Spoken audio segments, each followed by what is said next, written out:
walii makmaaka atolua badoppaako suwaan gaarii namaa yaada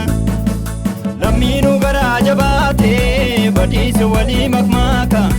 atolua badoppaako suwaan gaarii namaa yaada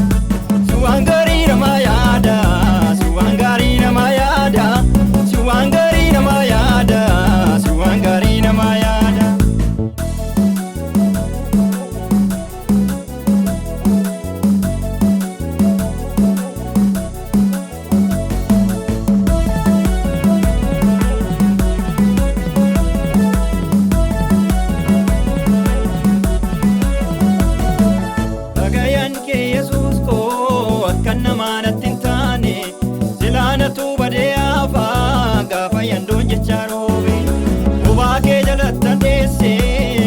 Jecha murtoftiisu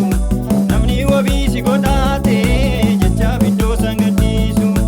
Waaqayyaanni kee Yesuus koo akka namaa natti hin taane silaanatu badee hafaa gaafa yandoon jecha roobe kophaa kee jalatti handeesse gowwaa jecha murtoftiisu namni wabii godhaate jecha biddoo sangadhiisu.